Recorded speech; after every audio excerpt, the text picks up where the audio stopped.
பா எவ்வளோ டஸ்ட்டு. எல்லாம் இந்த பழைய பொம்மைங்களால தான். பேசாமல் இந்த பொம்மைங்களா எடுத்து குப்பை தொட்டியில் போட்டுடணும். இந்த அன்னைக்கு வேற ஓயாம பிறந்த நாள் வந்துன்னு இருக்கு. வாயத்து வந்து கிஃப்ட் வேற கேட்டாங்க. என்ன பண்ணலாம்? என்ன இங்க ஒரு பாக்ஸ் இருக்கு.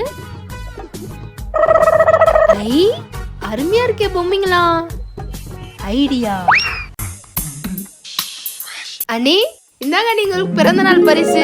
ஓ வாவ், என்ன பிரின்சி வாயிலே வடை சுடுவேன்னு நினைச்சேன், அதான் சுடாம எடுத்துன்னு வந்துட்டேன். பிரிச்சு பாருங்க, அசந்துருவீங்க. இந்த பாக்ஸ் எங்கேயும் பார்த்த மாதிரி இருக்கே. எப்படி அண்ணி நம்ம கிஃப்ட்? ஏண்டி இங்க எல்லாம் டஸ்ட் படுதுன்னு நான் தான் எடுத்து போய் குப்பை தொட்டியில போட்டேன். என் பொருளும் என்கிட்ட எடுத்துன்னு வந்து கொடுக்கறது கூட பரவாயில்ல. ஆனா நீ அது குப்பை தொட்டில இருந்து எடுத்துன்னு வந்து பாத்தியா உன்ன.